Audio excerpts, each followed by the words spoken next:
जो बातें हमारे शास्त्र कहते हैं उसी बात पर आज विज्ञान मुहर लगाता है।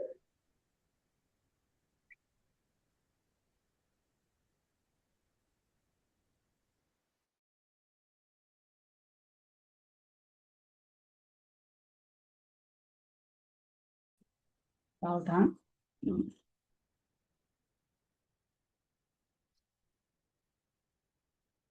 परम बिंदु संयुक्तम नित्यम ध्यायन्ति प्रथम आध्यात्मिक स्वाध्याय प्रतिष्ठापन वेलायाम श्री श्रुत भक्ति कायोसर्गम कुर्वे हम।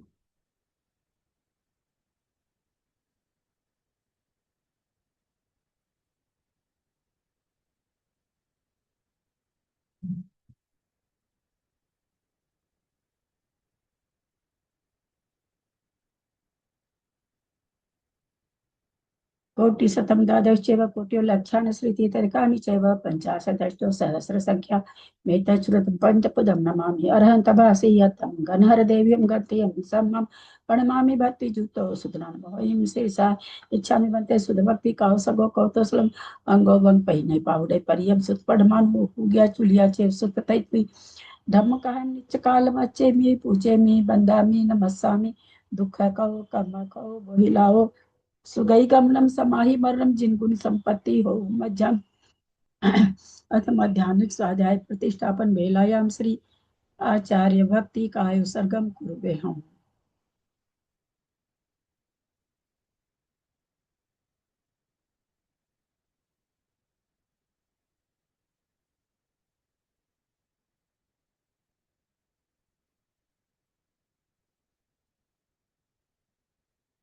भाई प्रणाम। बाकी सब पारगेभ्य स्वपरमत विभावना पटुमतिभ्य सुचरितपोनिधिभ्यो नमो गुरुभ्य गुण गुरुभ्य छत्तीस गुण सम्मगे पंचभ्याचार करण संघ्री से शीशानुग्रह कुशले धमार्य सदा वंदे गुरु भक्ति संज में नया तरंते संसार सायरम घोरम छीनंती अटकमम जमन मरण पावंती ये नित्यम व्रत मंत्र होम निरता ध्यानाग्निहोत्राकुला सटकर्मा विरता सपोधन धना साधु क्रिया साधव शील प्रवर्णा गुण प्रहणा चंद्रार्क तेजोदिका मोक्ष द्वार कपाट पाटन भटा प्रीणंतु मां साधव गुरु अपांतु नो नित्यम ज्ञान दर्शन नायका चारित्राणो गंभीरा मोक्ष मार्ग उपदेश का इच्छा में त्यागी भक्ति का सगो कौतसल सम्मान शब्द सच्चारि जुक्तानम पंचभ्याचारणम आहिर्यानम आहिरादि सुदनानोपदेश्यानम उपध्यानम तीरेन गुरुपाल नरियालम सहसानम नित्यकालम अच्छेमी पूजेमी वंदामी नमस्सामी दुख कहो कम कहो बहिलाओ सुगई गमनम समाहि मरणम जिनगुण संपत्ति हो मध्यम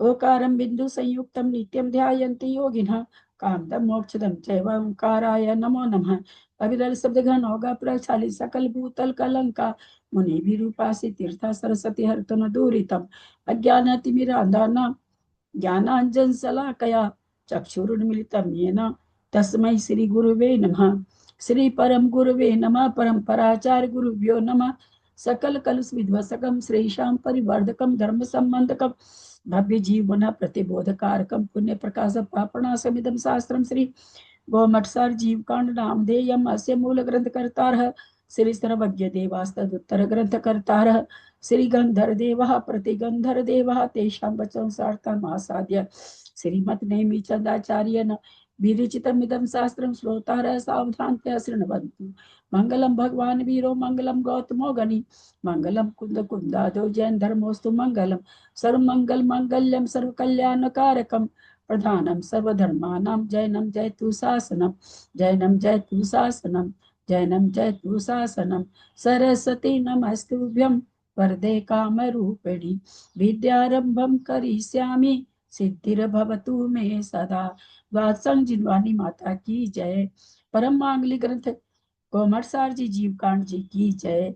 आचार्य भगवान श्री नेमीचंद आचार्य की जय। पंडित प्रवर श्री रत्नचंद्र मुक्तार जी की जय। अढ़ाई दीप पे विराजमान सभी आचार्य उपाध्याय सर्व साधु के चरणों में नमोस्तु नमोस्तु नमोस्तु। सभी आर्यिका माता जी के चरणों में बंदामी बंदामी बंदामी। सभी छुल्लक छुल्लिका एलक के चरणों में इच्छामि इच्छामि इच्छामि। सभी प्रतिमाधारी के चरणों में, रूप में विराजमान प्रतिमाधारी के चरणों में वंदना वंदना वंदना। रूप में विराजमान सभी पूज्य जनों का सादर चरण स्पर्श, सभी से सादर जय जय।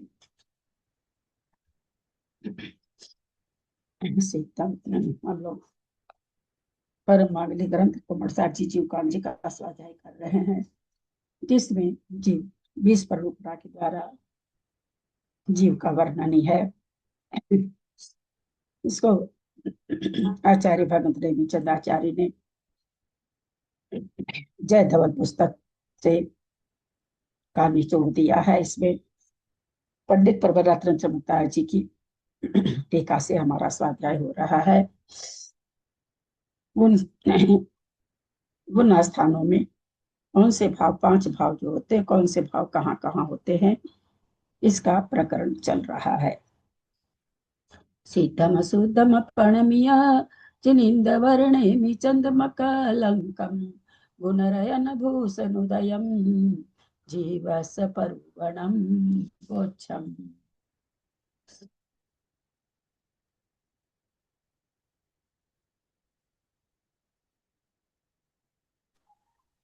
भाभी को प्रणाम, सादर जय जिनेंद्र सबको।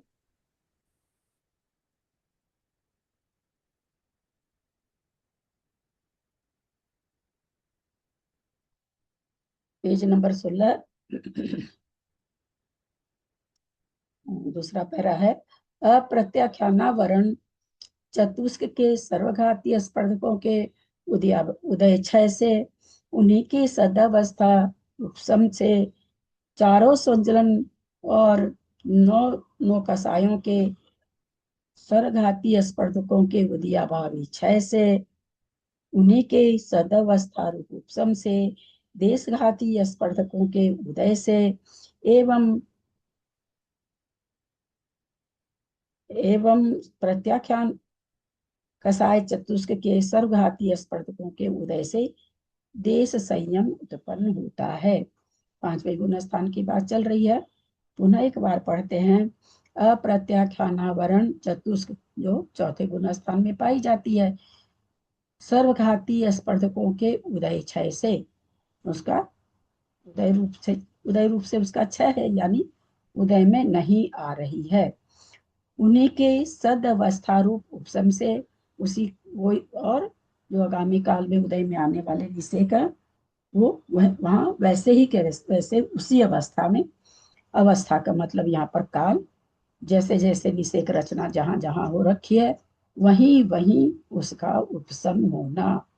काल आगे पीछे नहीं, काल वही है उसका। चारों संजलन नौ कसायों के सर्वघातीय स्पर्धकों के उदयाभावी क्षय से, चारों संजलन और 9 कसाय, इसका उदयाभावी क्षय यानी उदय का अभाव होने से क्षय है। उन्हीं के सदावस्था रूप उपशम से, और उन्हीं का सदावस्था रूप उपशम यानी जहां जो निषेक है वहां उपशम हो जाने से, देशघाती स्पर्धकों के उदय से, एवं एवं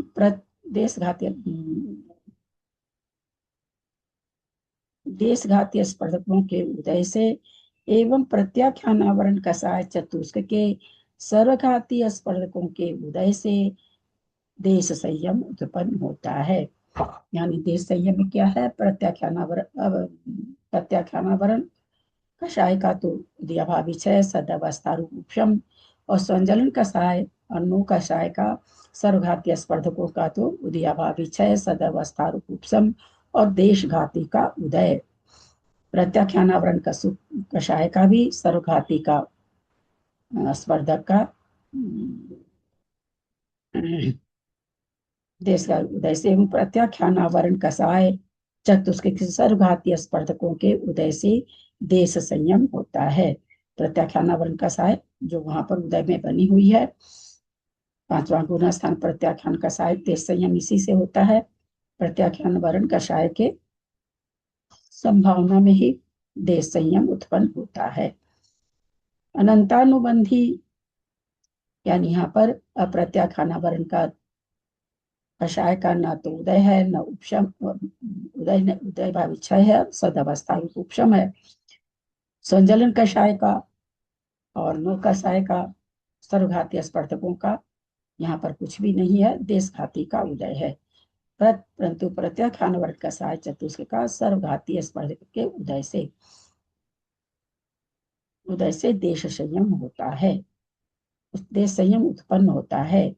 अनंतानुबंधी आदि 12 कषायों के सर्वघाती स्पर्धकों के उदय क्षय तथा उन्हीं के सदवस्था रूप उपशम से एवं देशघाती स्पर्धों के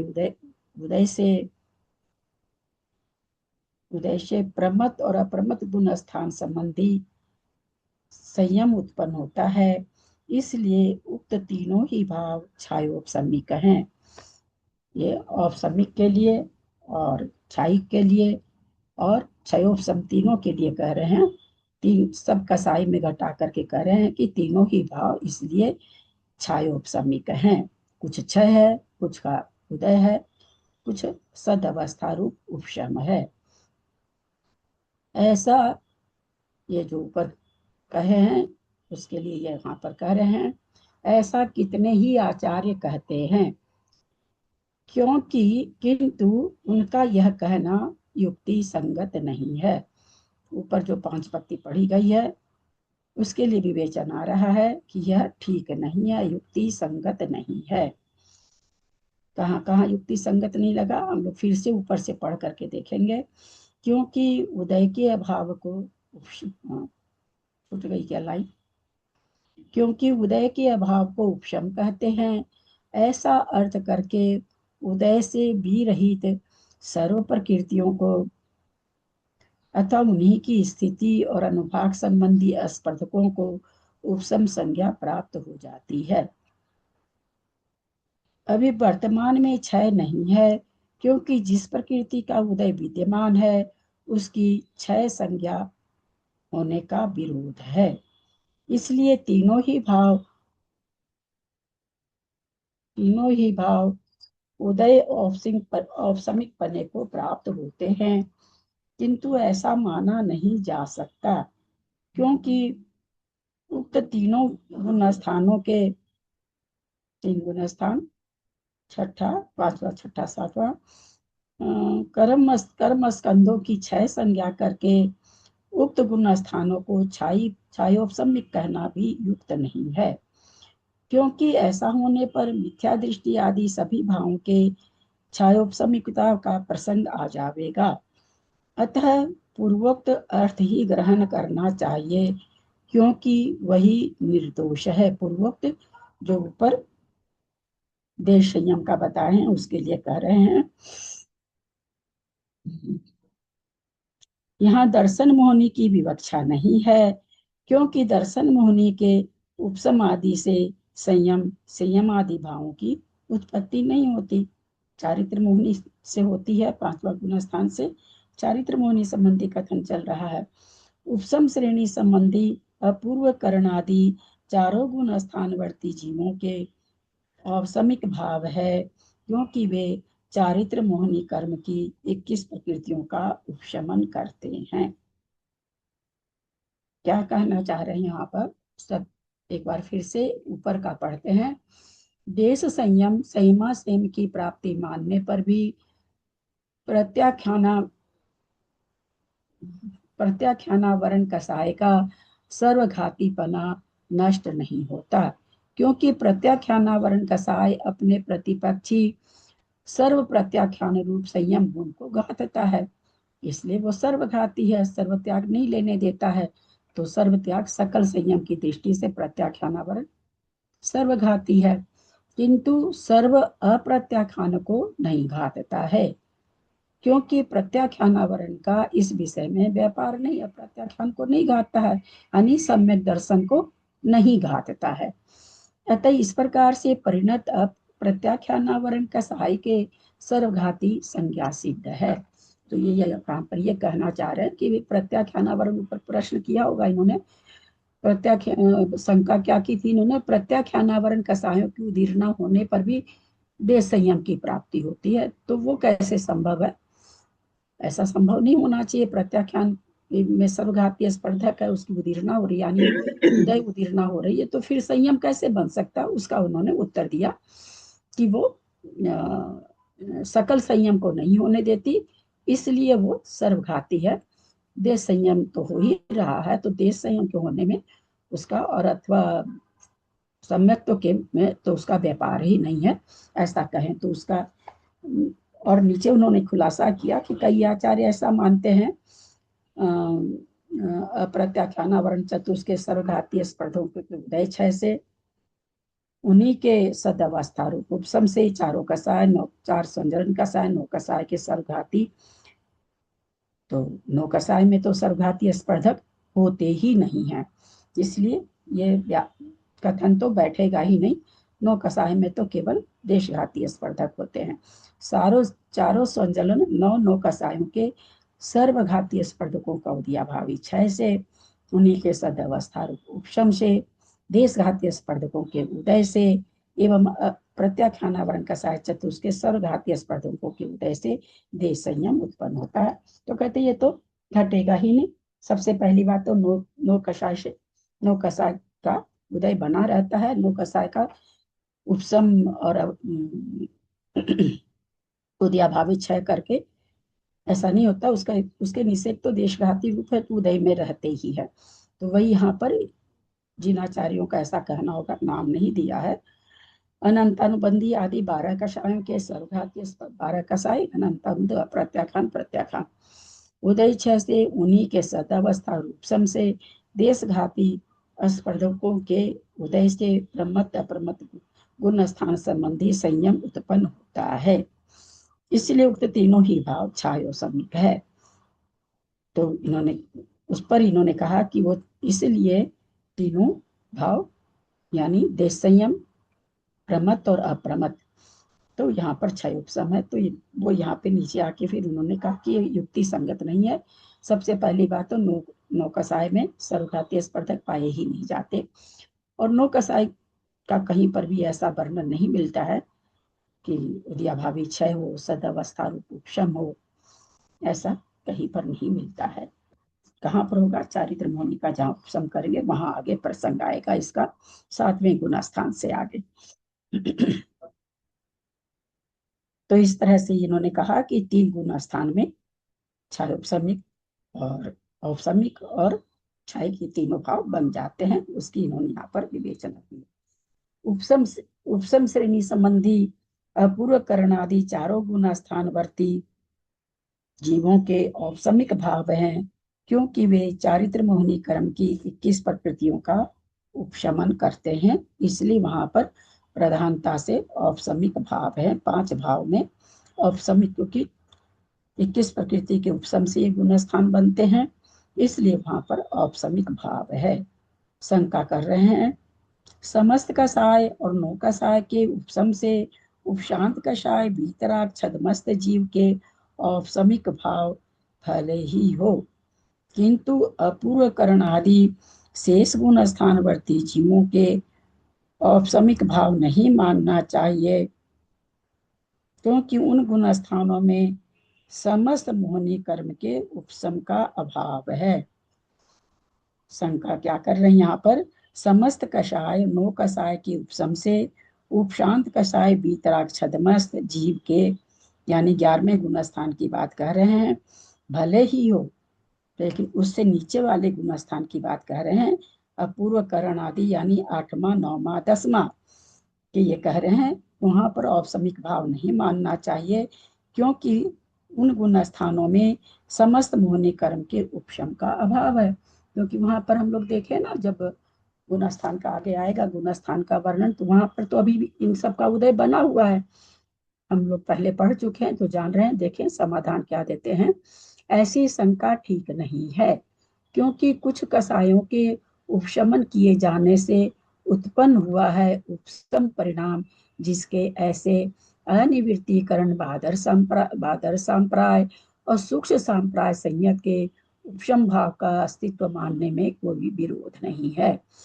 तो अनिवृत्तीकरण बादर संप्राय के और सूक्ष्म संप्राय के वहां पर चूंकि सूक्ष्म लोभ का उदय बना हुआ है, इसलिए यहाँ पर कह रहे हैं कि वहां पर सारी कसायों का उपशमन नहीं हो रहा है, तो आपको उपसंभाव नहीं मानना चाहिए। तो उसका उत्तर क्या दिया इन्होंने कि उपशम परिणाम देखे जाते हैं 8वें गुण स्थानों से। तो कुछ कसाय का कसाय को उपशमन किए हैं वहां पर, तो उससे वहां पर उपशम भाव उत्पन्न हुआ है। तो इसलिए कह रहे हैं कि अनिवृत्तिकरण यानी 9वां गुण स्थान 10वें गुण स्थान संयत के उपशम भाव का अस्तित्व मानने में कोई विरोध नहीं है, क्योंकि उन्होंने 11वें गुण स्थान में 8वें गुण स्थान में उपशम नहीं होती कोई भी कसाय। 9 में से ही उपशम 9वें में ही क्षय होती है। जो क्षय नहीं कर पाता है वो 9वें गुण स्थान में कसायों का उपशमन करते हैं। फिर शंका उठा रहे हैं, अपूर्व करण गुण स्थान में किसी भी कसाय का उपशम नहीं होता, अतः उते औपशमिक भाव कैसे संभव है। 8वें गुण स्थान जैसा कि हम अभी कहे ना कि 9वें और 10वें में उपशम है, और 9वें और 10वें में ही क्षय भी है। 9वें 10वें में क्षय करके 12वें में जाता है जीव, 9वें 10वें में उपशम करके 11वें में जाता है। तो 8वें में तो कुछ होता ही नहीं है, तो उन्होंने वही शंका उठाई कि 8वें में तो है ही नहीं क्षय अथवा उपशम, कुछ है नहीं। फिर यहाँ तो उपशम की बात चल रही है, उपशम होता नहीं है तो आप औपशमिक भाव कैसे घटा रहे हो। समाधान, क्योंकि अपूर्वकरण गुण स्थान में अपूर्वकरण परिणामों के द्वारा प्रति समय असंख्यात गुण श्रेणी रूप से कर्म स्कंदों को निर्जरा करने वाले तथा स्थिति व अनुभाग कांड घात द्वारा क्रम से कषायों की स्थिति और अनुभाग का असंख्यात और अनंत गुणितहीन करने वाले तथा उपशमन क्रिया प्रारंभ करने वाले ऐसे अपूर्व करण संयत के उपसंभाव मानने में कोई विरोध नहीं है। 8वें गुण स्थान में क्या होती है, कर्म स्कंधों की निर्जरा होती है संख्यात गुण श्रेणी से, है ना। कम कम कर कम कम कम कम करते करते 9वें 10वें में खत्म हो जाता है, अथवा 9वें 10वें पूरी तरह से उपशम हो जाता है। तो इन्होंने वही चीज कहा कि वहां पर असंख्यात गुणी और अनंत गुणीहीन करने से अपूर्व करण में भी फिर उपशम भाव मानने में कोई विरोध नहीं आता, उपशमन क्रिया वहां पर शुरू हो चुकी है। शंका, कर्मों के उपशमन से उत्पन्न होने वाला भाव औपशमिक है, किंतु अपूर्व करण संयत के कर्मों के उपशम का अभाव है, इसलिए उसके औपशमिक भाव नहीं माना जा सकता। समाधान, क्योंकि उपशमन शक्ति से समन्वित अपूर्वकरण संयत के औपशमिक भाव को मानने में कोई विरोध नहीं है। जो जीव कैसा हो गया है, जो 8वें गुण स्थान में आ गया, अनंत गुणी और असंख्यात गुणी सब चीज कम करता जा रहा है, अनंत अनुभाग शक्ति को और स्थिति को, कर्म स्कंधों को कम करता जा रहा है। तो बोला ऐसा उपशमन शक्ति से समन्वित अपूर्व करण संयत के औपशमिक भाव का अस्तित्व मानने में कोई विरोध नहीं है। इस प्रकार कर्मों का उपशम होने पर उत्पन्न मिनट होने भाभी, वाला, एक मिनट भाभी, इन्होंने ही कहा कि इसमें अपूर्व कर्ण गुण स्थान में कि जो मतलब इसने कहा कि उसमें अपूर्व कर्ण में उपसम का भाव है, क्योंकि उसमें उपसमिक का भाव नहीं मान सकता, क्योंकि इसलिए कह रहे हैं उसको ही जो उन्होंने असंख्यात और अंतगुणी हीन कर दिए, जो क्रिया करी अनुवाद कांडक खात और स्थिति कांडक खात की। तो लेकिन जो उपसमन की क्रिया पहले ऊपर प्रत्यक्षाना वर्ण में शुरू अप्रत्यक्ष सॉरी अप्रमत में शुरू हो गई थी, तो वो तो अपूर्व कर्म में भी चल रही है। प्रमत में कहाँ से शुरू हो अप्रमत जाएगी, में वहां क्यों शुरू होगी, नहीं, अप्रमत में उपशमन अप्रमत के बाद या तो छायक रहेगा या उपसमिक रहेगा, छह उपसम तो खत्म हो जाएगा। अपूर्व कर्म में मतलब 8वें 7वें गुण स्थान से या तो छह उपसम वो छायक रहेगा या उपसमिक रहेगा। अगर वो औपसमिक चल रहा है, उपसमिक वाले चल रहा है, तो फिर तो वो 8 मतलब ये तो बात चलो अलग हो गई, इसकी स्थिति कांड घात हो गया, अनुभाग कांड घात हो गया, लेकिन उपसमन तो चल ही रहा है ना, उसका ऊपर से शुरू हो गया। वहां उपशमन है कि नहीं ये थोड़ी पता है। उपशम श्रेणी तब पता चलती जब 9वें गुण स्थान में क्षय को नहीं प्राप्त करता है तब। तो जो लेकिन अपन 21 द्वितीयोपसम प्रकट तो 21 सातवें से 21 ही बोलते हैं। हाँ, द्वितीयोपसम तो सातवें के साथ ही सही से बोलना शुरू कर देते हैं ना। द्वितीय उपशम किसको कहते हैं कविता जी। श्रेणी चढ़ने को। वाह, श्रेष्ठ मतलब वही 21 प्रकृतियों का उपशम करते हुए ऊपर चढ़ रहे हैं। द्वितीय उपशम किसको कहते हैं? कोई दूसरा बताए, मुझे नहीं आ रहा था फिर। हाँ, दूसरे से पूछ रहे हैं। हाँ। ये बहुत बड़ी विडंबना है कविता जी। मुझे और किसी क्लास का तो नहीं मालूम है, पर मुझे मेरी क्लास में बड़ी विडंबना लगती है। हम हर चीज को हर जगह बार बार समझाते हैं, और आज आप लोग कहाँ पर आके खड़े हो गए कि हमको द्वितीय उपशम नहीं मालूम है। 7 प्रकृतियों के उपशम से द्वितीय उपशम समाप्त होता है। 7 पर, तो 7 प्रकृतियों में 21 प्रकृतियां हैं क्या? नहीं। नहीं, तब फिर द्वितीय उपशम कैसे बता दिए उसको? द्वितीय उपशम किसको कहते हैं? किसको कहलाएगा द्वितीय उपशम? कौन सा जीव द्वितीय उपशम कहलाएगा? सहायक सम्यक दृष्टि थी। जब 7 प्रगति का उपशम करता तब द्वितीय सब कौन सम्यक सा जीव द्वितीय उपशम कहलाएगा? जो 3 करण कर चुकेगा। नहीं चढ़ रहा है। कौन सा जीव द्वितीय उपशम कहलाएगा? जो अनंत अनुबंधी की तो 20 योजना कर लेगा। कौन सा जीव द्वितीय उपशम कहलाएगा? उपशम सम्यक दृष्टि जीव करेगा। श्रेणी के सम्मुख जो जीव होगा, श्रेणी के सम्मुख जो जीव होगा। यार, कोई एक आदमी बोल के मेरी इज्जत बच जाती है, इसका मतलब मैंने पढ़ाया है क्या? यार, उत्तर देते हो आप लोग। छाया उपशम की ये करेगा, 7 प्रकृति करेगा, वो करेगा, ऐसा करेगा, वो करेगा। कौन करेगा? जो श्रेणी चढ़ने के सम्मुख है, और जिसने अनंतानुबंधी और दर्शन मोहनी की को क्षय नहीं किया है, वो द्वितीय उपशम करेगा। आप हम कर लेंगे क्या? खैर, आप हम तो अभी मुनि महाराज की बात हम कह लेते हैं। मुनि महाराज कर लेंगे क्या अभी द्वितीय उपशम? श्रेणी नहीं चढ़ना उनको, क्यों करेंगे? आज तक हमको ये नहीं मालूम है कि द्वितीय उपशम क्यों किया जाता है।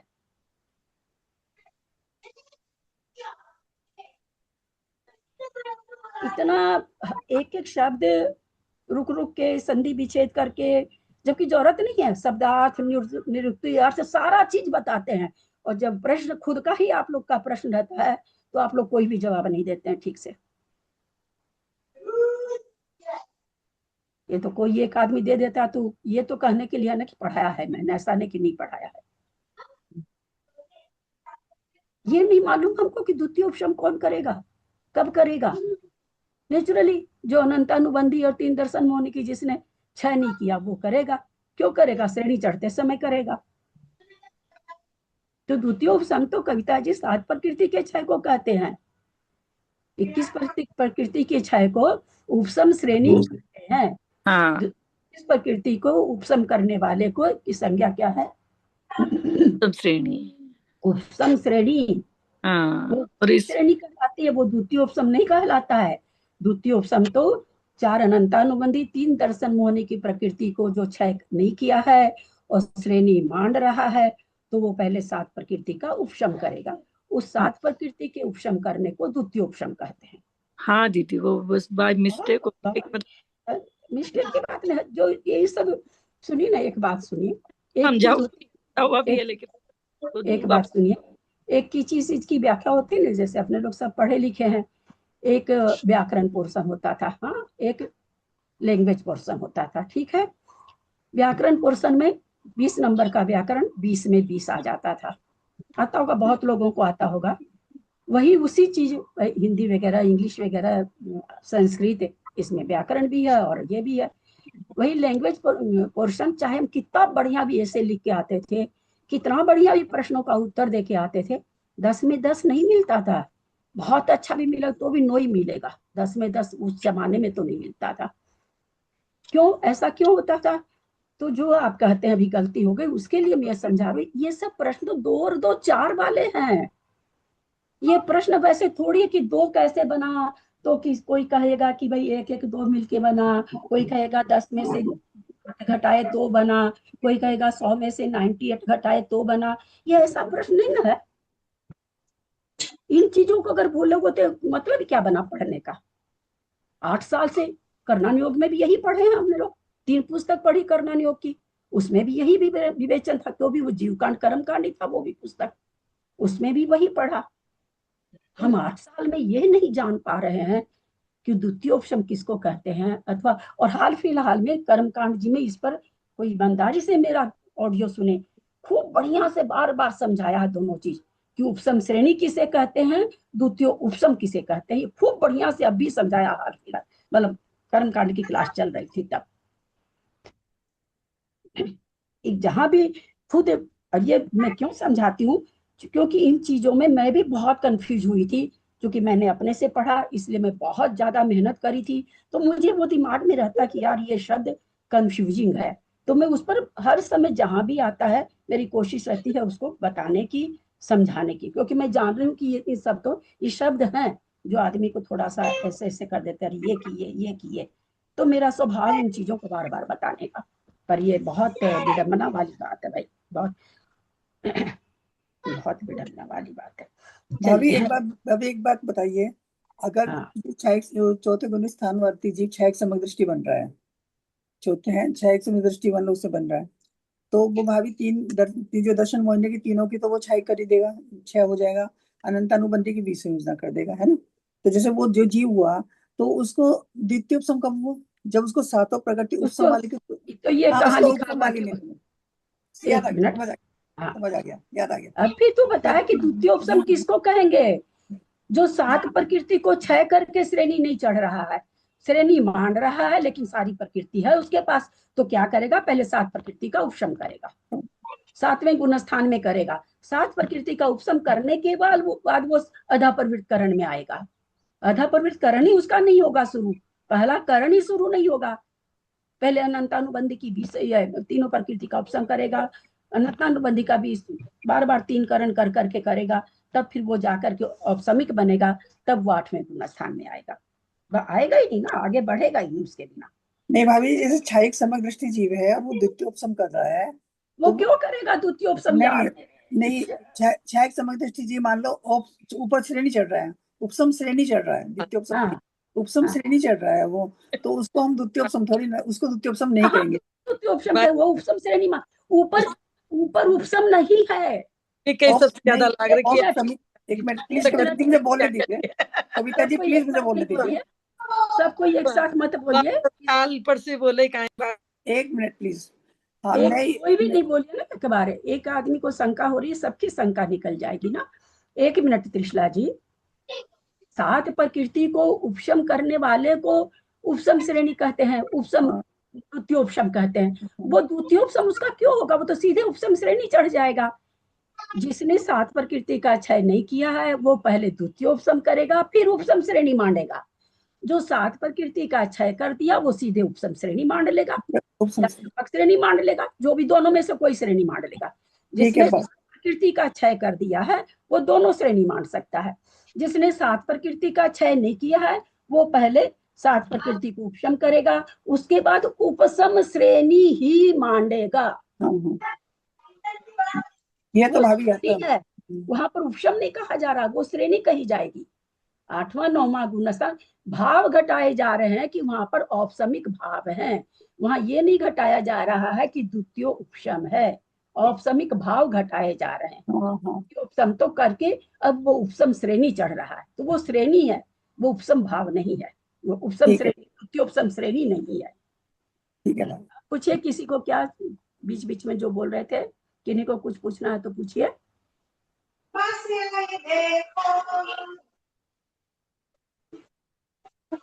नहीं, चलू आगे, तो अपने को कीजिए, किन्हीं के यहाँ से बच्चे की आवाज आ रही है, ऐसे भी सबको अपने 2-3 जनों के खुले हैं, अपने से बंद कर लिया कीजिए, किन्हीं के यहाँ से बच्चे की आवाज आ रही है।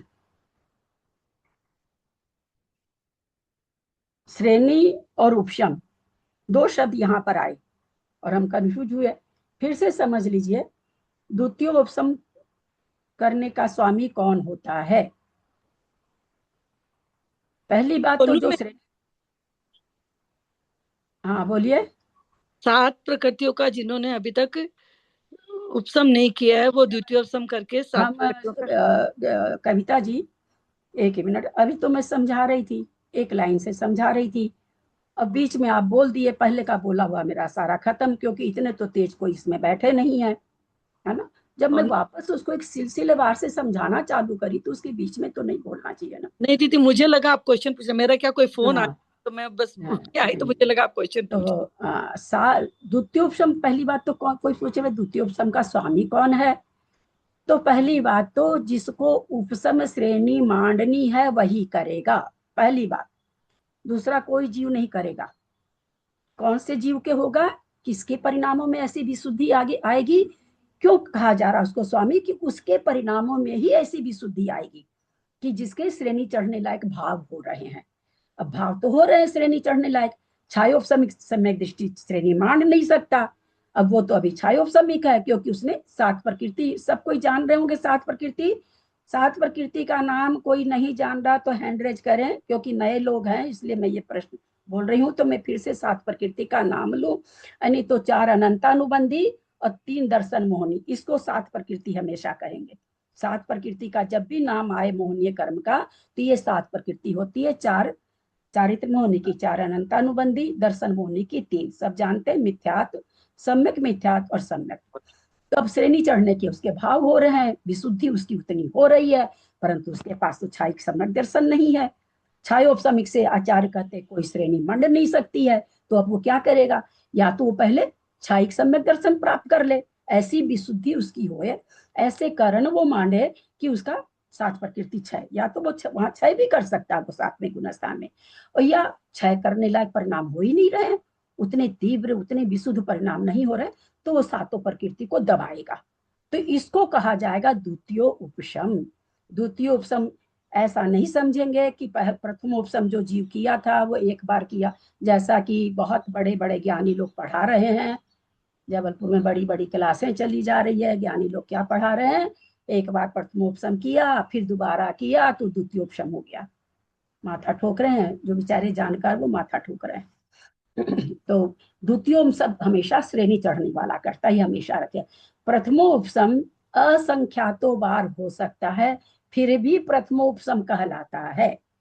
ध्यान रखिएगा, लिखने की सबको त्याग है, लिखना है नहीं, ठीक 10 मिनट के बाद यही चीज वापस हमको गलती बोलना है, हम लोगों ने ये नियम ले रखा है।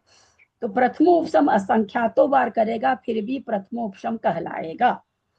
श्रेणी चढ़ने के सम्मुख कई जीव होता है, अगर वो छायिक सम्यक दृष्टि नहीं है तो उस समय जो 7 प्रकृति का, 7 प्रकृति सब कोई जान गए हैं, उन 7 प्रकृति को जो उपशम करता है उसको द्वितीय उपशम कहते हैं। द्वितीय उपशम जब भी होगा जीव के, श्रेणी नियम से चढ़ेगा। मरण हो जाए तो अलग बात है, क्योंकि मरण है सब जगह।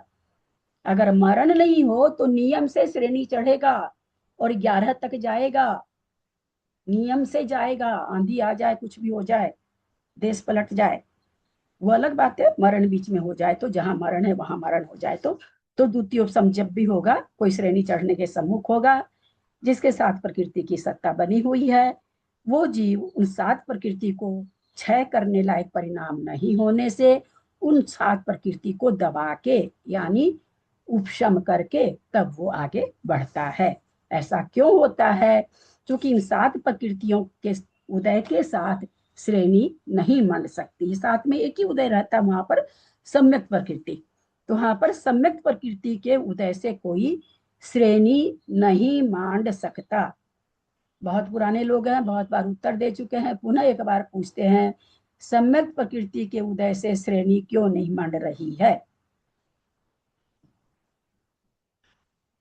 बोलो क्योंकि अनीता। चलमल लगा दोष रहते हैं उसमें। हाथ उठाए नहीं, ये भाभी बिल्कुल भी नहीं, क्योंकि लोग बहुत निराश, मैं बहुत निराश हो रही हूँ लोगों से, इसलिए ऐसे मत बोले। ऐसे बोलने से ही बहुत से लोग ऐसे ही रह जाते हैं, क्योंकि लोग तैयार तो रहते नहीं है सुनने को। आप बोले मैंने तो सुन लिया, बाकी लोग आधा सुने आधा नहीं सुने। अनीता बोलो। क्योंकि सम्यक प्रकृति में चलमल अगाध दोष होने के कारण वो श्रेणी नहीं मान पाते। बहुत सुंदर, चूंकि सम्यक प्रकृति है तो सम्यक, लेकिन उसमें क्या है, चल मल अगाढ़ दोष से सहित है, इस कारण दोष पूर्ण प्रकृति के उदय रहते हुए और श्रेणी नहीं मंड सकती, ऐसा नियम है, सिद्धांत है। अरे आपने प्रश्न पूछा था, आप प्रश्न दोबारा पूछिए, प्रश्न नहीं पता लगा क्या पूछा था आपने। हमने पूछा था सम्यक प्रकृति सातवां गुण स्थान है, छायोपम सम्यक दृष्टि है, सम्यक प्रकृति उदय में है उसको, है ना। तीसरी मिश्र तो मिश्र में रहती है, मिथ्यात्व में रहता है, उसके आगे तो सम्यक प्रकृति उदय में रहती है। तो जब सम्यक दृष्टि जीव है तो फिर वो श्रेणी क्यों नहीं मान रहा है, ये पूछा था हमने। और कोई प्रश्न है क्या? निसंकोच पूछ लीजिए, है ना। थोड़ा भी नहीं तो आगे अब मेरे समझ में गुण स्थान अधिकार आना, हाँ गुण स्थान आ रहा है आगे, तो वहाँ और मतलब परेशानी होगी। यहाँ जितना अपने आप को साफ कर ये लेंगे आगे उतना दीदी ही। चल मल गाढ़ दोष क्या होता है? हाँ अब आने वाला है आगे, अच्छा। गुण स्थान पर रूपना अब आगे आ रही है, उसमें आने वाला है चलमल अगाढ़ दोष। और कोई प्रश्न?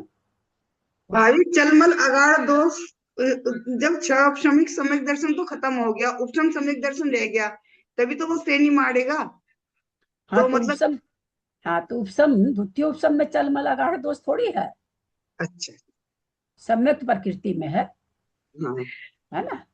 हाँ ठीक है।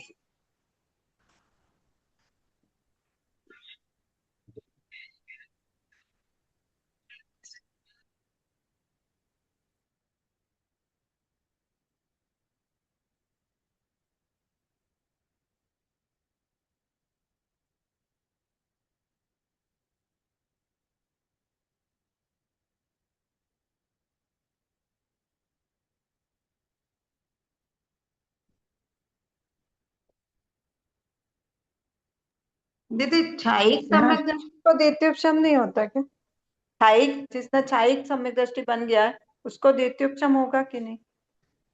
उत्तर दीजिए भाई, अभी इतना समझाने के बाद ऐसा प्रश्न तो थोड़ा मुझे तो अटपटा लग रहा है। नहीं उत्तर ले, दीजिए, लेकिन बहुत अच्छा है, जरूर करना चाहिए। हाँ, जो छह समय दृष्टि वाले को नहीं नहीं त्रिशला जी, इतना ऐसा उत्तर आया है ये इसके कारण ही आया है। आप तो खैर जल्दी नहीं बोलती हैं, ऐसे ऐसे मत बोला करिए, हैंड रेज करिए। तो इनका प्रश्न आया है, छायिक सम्यक दृष्टि द्वितीय उपशम नहीं करेगा क्या? ले, चलिए कविता जी बोलिए। नहीं, नहीं करेगा वो तो वो हो गया, क्यों फिर क्यों नहीं करेगा ये बताना पड़ेगा ना। क्योंकि जिसने क्षय कर दिया उसको फिर तो सात प्रकृतियों का क्षय या उपशम ही करना था। हाँ उत्तर इसका ये भाई, द्वितीय उपशम क्यों कर रहा है विभा गांधी? सात प्रकृति सत्ता में लेके बैठा था, सम्यक प्रकृति उदय में थी, है ना। सम्यक प्रकृति उदय को छायोपशमिक कहते हैं, तो छायोपशमिक सम्यक दर्शन के साथ ऊपर नहीं जा सकता। अब जिसने सात प्रकृति क्षय कर दी तो अब तो उसके पास है ही नहीं ना उदय, अब तो वो छायिक सम्यक दृष्टि हो गया, अब तो सम्यक प्रकृति का उदय उसको है नहीं, तो अब वो उपशम क्यों करेगा, उसके पास है ही नहीं। आपके पर्स में यार रुपया ही नहीं, सारा रुपया तो आप मेरे को दे दिए। अब आपका बेटा कह रहा मम्मी अब इसमें से खर्चा मत करना, आप कहोगे मेरे पास है ही नहीं पर्स में रुपया, मैं खर्चा कहाँ से करूं, मैंने तो सारा दे दिया ललिता जी को, तो आपने तो सारा निकाल के खत्म कर दिया, अग्नि के भेंट चढ़ा दिया, तो अब आपके पास है ही नहीं उसको उपशम करने के लिए। द्वितीय उपशम कब होता है? जब सात प्रकृति रहती है तब होता है। सात प्रकृति को जब क्षय कर दिया तो उसके निषेक है ही नहीं, तो आप किसको दबाएंगे? सम्यक प्रकृति आपको उदय में ही नहीं आ रही, आप छायिक सम्यक दृष्टि हो गए, तो आप किसको दबाएंगे? ठीक है, ठीक है। समझ में आ गया? हाँ। शंका, कर्मों के उपशमन से उत्पन्न होने वाला भाव औपशमिक होता है, किंतु अपूर्वकरण संयत के कर्मों के उपशम का अभाव है, इसलिए उसे औपशमिक नहीं माना जा सकता। मुझे पता नहीं क्या उत्तर देने वाले हैं हम लोग, अभी तक पढ़े हैं। तैयारी तो कहाँ से शुरू कर दी श्रेणी मारने की? 8वें से ही शुरू कर दी, श्रेणी तो 8वें से शुरू हो गई ना, तो इसलिए 8वें से वो भाव कहलाने लगेगा। अब यहाँ ये क्या करें देखते हैं, क्योंकि उपशमन शक्ति से समन्वित अपूर्वकरण संयत के औपशमिक भाव अस्तित्व को मानने में कोई विरोध नहीं है। इस प्रकार कर्मों का उपशम होने पर उत्पन्न होने वाला और उपशमन होने योग्य कर्मों के उपशमनार्थ उत्पन्न हुआ भी भाव औपशमिक कहलाता है। कर्मों को उपशम करने का भाव हो रहा है और उसको जो होने योग्य कर्म है उनको उपशम करने के लिए तैयार हो गया है। तो ऐसे तैयार होने लायक कोई व्यक्ति जा रहा है बंबई, कपड़ा उपड़ा पहन के तैयार हो गया, कोई बाहर से अचानक आता है, क्या बात है भाई कहीं जा रहे हो, कैसे कह दिया भाई, क्योंकि उसको देख रहा है कपड़ा उपड़ा पहन के तैयार है, जूता उता पहन के तैयार है। हालांकि वो तो घर में नहीं था, वो नहीं जान रहा था, लेकिन आते ही क्या पूछता कहीं जा रहे हो, तो वहां तैयारी है ना उसकी, गया तो नहीं है घर से, घर में ही है अभी। हो सकता है अभी वो बैठा ही हुआ कि हाँ अब उठे, अब समय हो रहा अब उठे, लेकिन देख के उसको कोई अगर बिल्कुल जो नहीं जान रहा है वो आता है तो भाई क्या बात कहीं जाने की तैयारी है, इस तरह से तैयार होके बैठे हो। तो वही चीज यहाँ कह रहा है कि भाई उपशम करने के लिए जो औपसमिक क्रिया उपशमनार्थ जिसके भाव में है तो उसको औपसमिक, वो जीव औपसमिक, उसका भाव औपसमिक कहलाता है। यह बात सिद्ध हुई। अथवा भविष्य में होने वाले उपसम भाव में भूतकाल का उपचार करने से अपूर्वकरण औपसमिक भाव बन जाता है। जैसे सर्व प्रकार के असंयम में प्रवृत्तमान चक्रवर्ती तीर्थंकर के तीर्थंकर यह व्यपदेश बन जाता है ना। चौथे गुण स्थान में है, जन्म लिए हैं तीर्थंकर, अभी 8 वर्ष के पहले तो देश संयंकर हो नहीं सकते हैं, और 8 वर्ष के पहले भी उनको तीर्थंकर कहते क्या है। गर्भ में आते हैं तो इतना दृष्टि होती है, इतना इतना गाजा बाजा तीनों लोक में हड़कंप मचता है तीर्थंकर के नाम प्रकृति के चलते, तो बहुत कुछ हो रहा है, लेकिन असंयमी है अभी, तो संयम भी नहीं है उनके पास, तो गर्भ में ही है, अभी आए ही नहीं है गर्भ में, स्वर्गों के सुख भोग रहे हैं अथवा अभी नरक के दुख भोग रहे हैं। और फिर भी तीर्थंकर 6 महीना पहले ही वृष्टि वगैरह होने लगेगी, सब कुछ होने लगेगा। तो वही चीज यहाँ कह रहे हैं।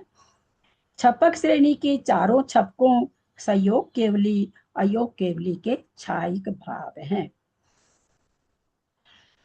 किस परिप्रेक्ष्य में छायिक भाव कहे जा रहे हैं?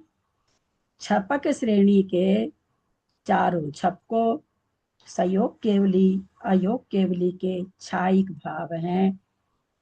किस, बहुत हल्का प्रश्न है, लेकिन हल्का क्या, कोई ये प्रश्न थोड़ी है, ये तो गपाष्टक है। छायिक भाव हैं कैसे कहा जा रहा है?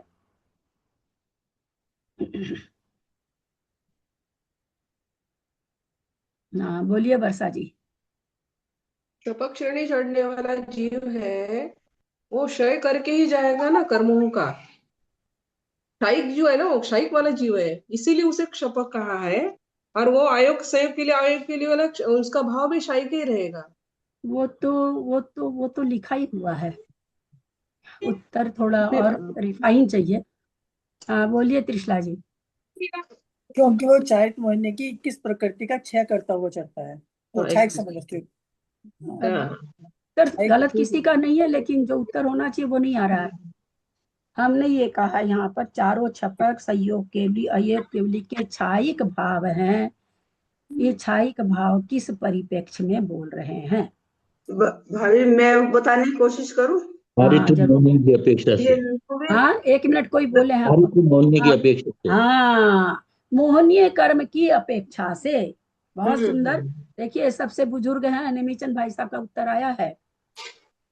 भाई हम किसके, देखिए क्या क्या सोचना चाहिए कि हम पढ़ क्या रहे हैं, है ना, प्रकरण क्या चल रहा है, तो प्रकरण के अनुसार उत्तर देना चाहिए। हाँ प्रकरण क्या चल रहा है, मोहनीय कर्म का चल रहा है ना, तो उसके वो हम जानना चाह रहे थे कि आप समझ पा रहे हैं कि नहीं कि हाँ छायिक भाव किस, और भी वहां पर 13वें 14वें में तो छायिक भाव बहुत सारे आ गए ना, छायिक ज्ञान उत्पन्न हो गया, छायिक दर्शन उत्पन्न हो गया, बहुत कुछ हो गया वहां पर।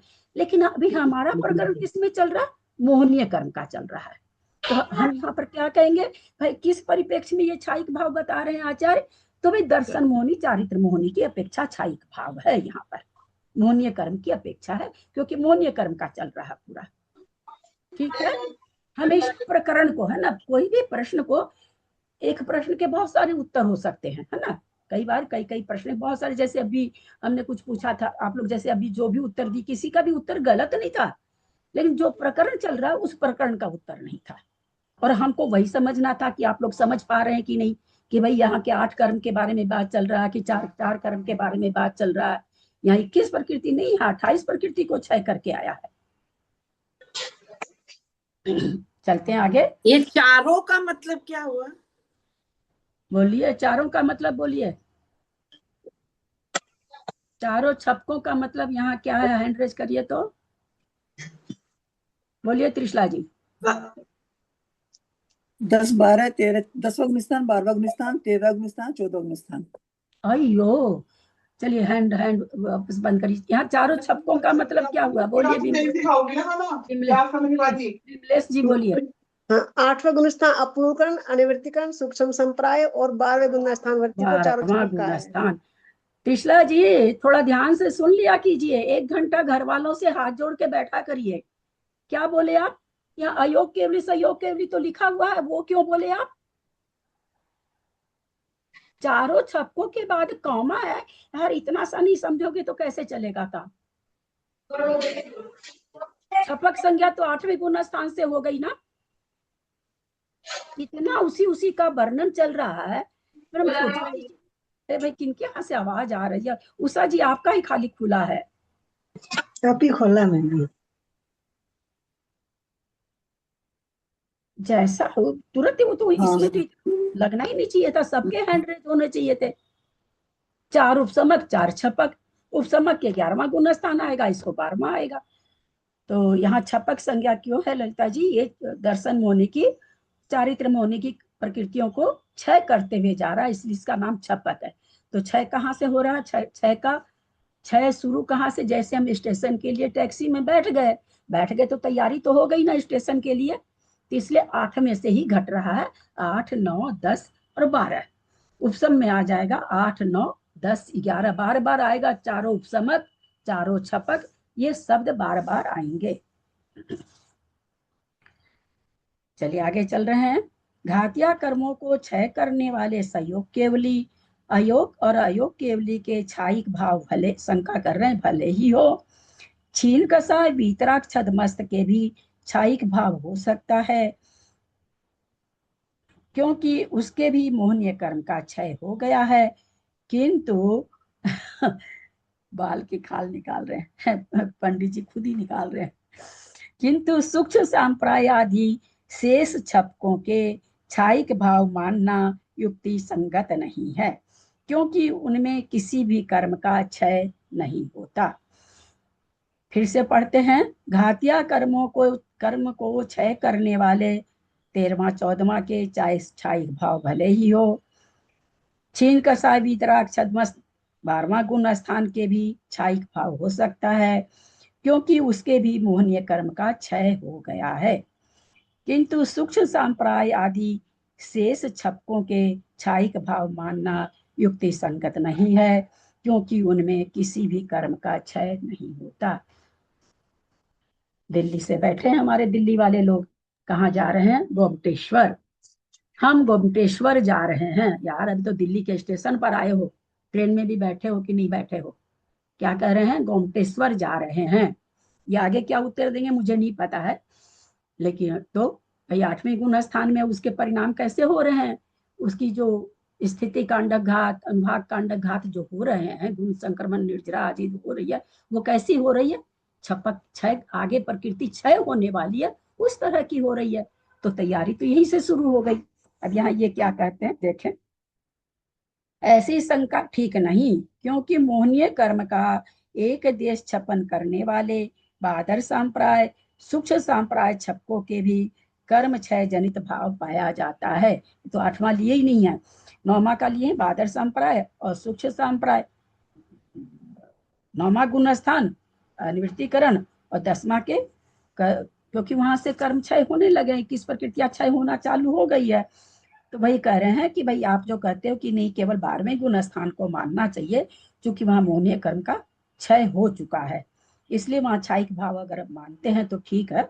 बाकी 8, 9, 10 में तो आपको नहीं मानना चाहिए। 8, 9, 10 लिखा ही नहीं है, 10वां गुण स्थान का लिखा है। तो उन्होंने कहा कि मोहनीय कर्म का वहां क्षय होने लग जाता है 9वें गुण स्थान में। 10वें गुण स्थान में तो सूक्ष्म लोभ ही बचता है, बाकी सारी क्षय हो चुकी है।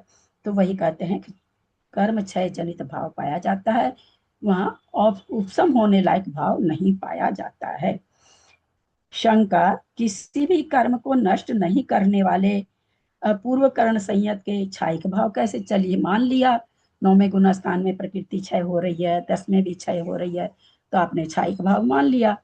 पूर्व करण में तो न तो किसी प्रकृति का उपशम है न क्षय है, तो वहां उत्तर क्या दिए थे उपशम में कि वहां तैयारी चल रही है। यहाँ क्या देते हैं देखते हैं। पूर्व करण के भी क्षय कर्म क्षय के निमित्तभूत परिणाम पाए जाते हैं।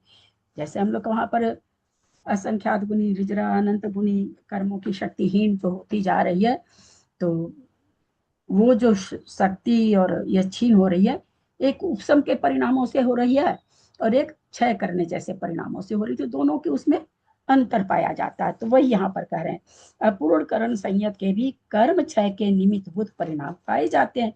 उसके परिणाम कैसे देखे जा रहे हैं, केवली को कैसा समझ में आ रहा कि इसके तो परिणामों की विशुद्धि वैसी चल रही है जैसी छपक श्रेणी वाले के होनी चाहिए, तो कहते हैं इसलिए उसमें भी क्षयिक भाव हो जाते हैं।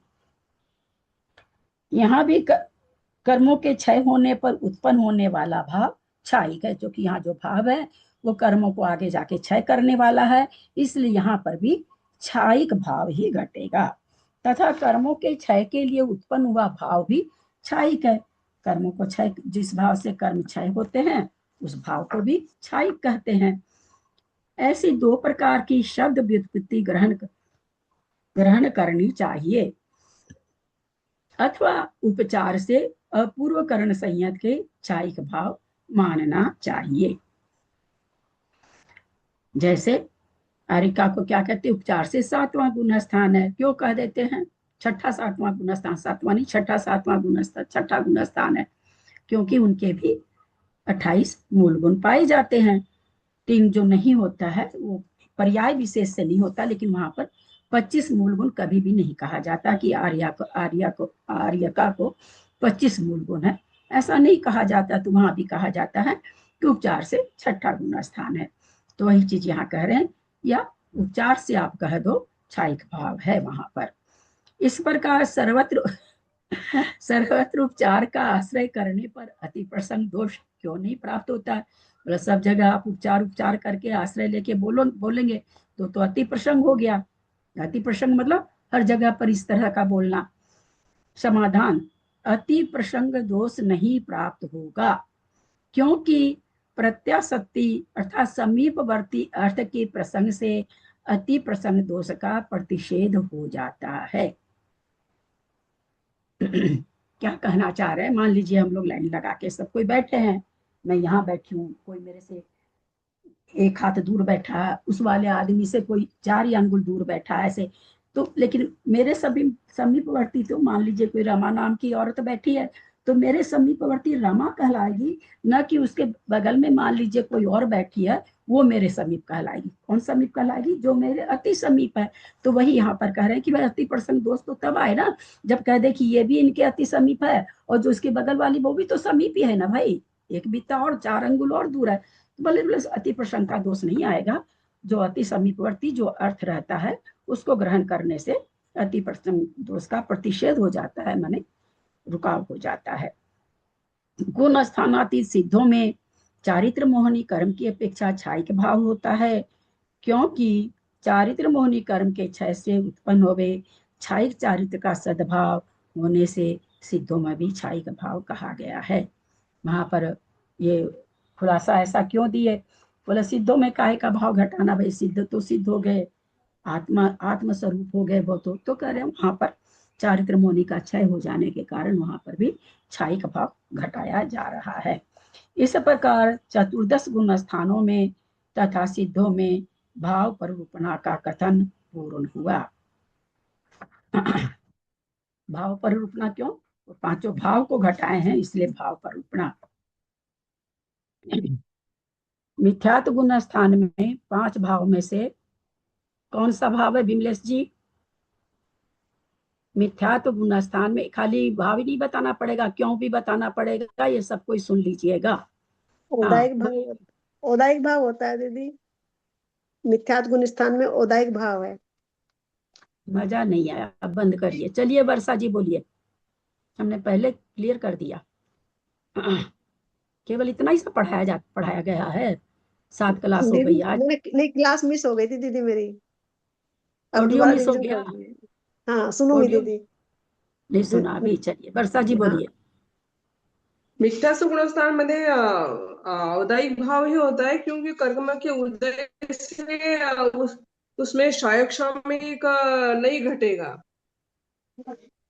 मिथ्या तो गुणस्थान का उदय होने से उसे, मेरा औदायिक भाव का ही उत्तर था, विश्लेषण मैं नहीं कर पाऊंगी अभी। चलिए पहले क्योंकि गुणस्थान मिथ्यात्व दर्शन गुणस्थान मुनि में के अपेक्षा से, दर्शन मुनि की मिथ्यात्व कर्म का उदय अपेक्षा से औदायिक भाव ही वहां विश्लेषण हुआ था। और क्या बताना था? कौन बढ़िया से समझा पाए, क्योंकि डेली हम दोहराए हैं, डेली दोहराए हैं उन चीजों को बिना नागा के, खाली आज नहीं ली है वापस से।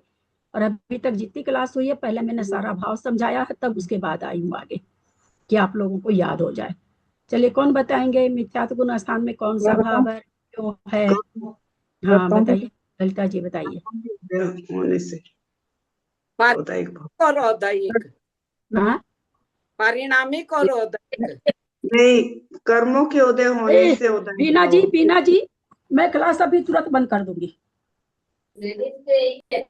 दीदी फिर आप लोग बैठ के चर्चा करते हो कि दीदी गुस्सा करती है। आप लोग हर जगह ऐसे ऐसे बोलते हो, मेरे पास बहुत सारी बातें आ रही है, लोग मेरे मुंह पर बोलते हैं कि गुस्सा करते हैं। आप लोग की हिम्मत तो इतनी ज्यादा है। अभी भी बोला मैंने कि कोई नहीं बोलेगा, क्योंकि कैसे उत्तर आ रहे हैं, जबकि जो क्लास 7 बार चल गई उस क्लास के उत्तर कैसे आ रहे हैं?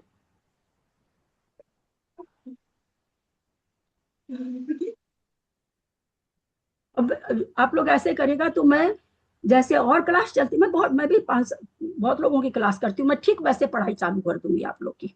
एक बार पढ़ाओ आगे घसो, एक बार पढ़ाओ आगे घसो, आधा अधूरा पढ़ाओ आगे घसो, मैं भी वैसी ही पढ़ाई चालू करूंगी फिर।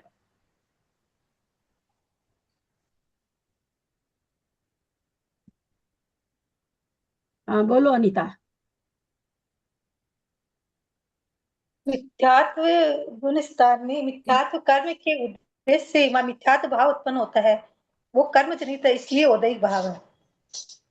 कर्म वो मतलब कर्म जनित है ना मिथ्यात्व भाव। गलत बोली।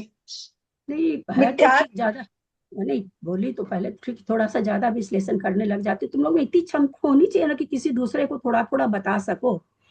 आदमी क्लास करता है फिर, अब तो हम तो जा रहे हैं, अब डिक्रीज हो रहे हैं, अब आगे तो तुम ही लोग नाव चलाओगी ना, तो पतवार पकड़ना तो सीखना पड़ेगा ना। उत्तर गलत नहीं है, उत्तर वर्षा जी का भी गलत नहीं था, लेकिन एक ढंग का उत्तर जो सबको समझ में आ सके। निशा जी आपने हाथ हैंड रेज कर रखा है, बताइए। हाँ बोलू बताइए। दीदी?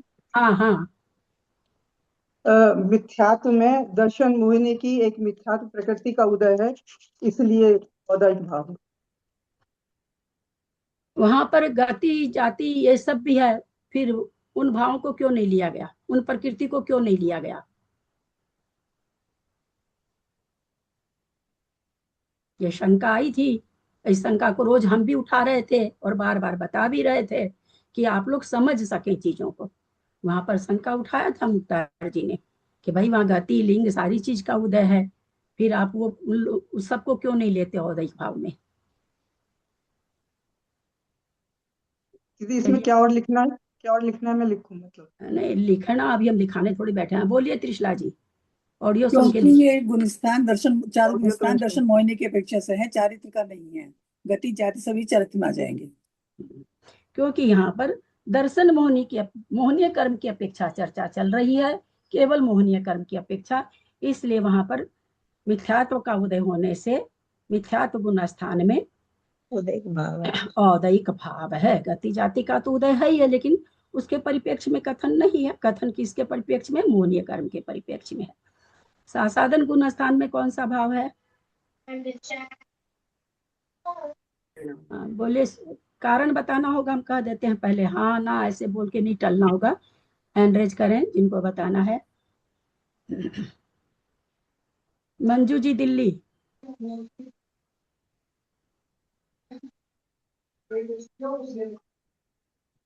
सासाधन गुण स्थान में पारिणामिक भाव है, क्योंकि यहाँ दर्शन मोहिनी का न उदय है, न उपशम है, न क्षयोपशम है।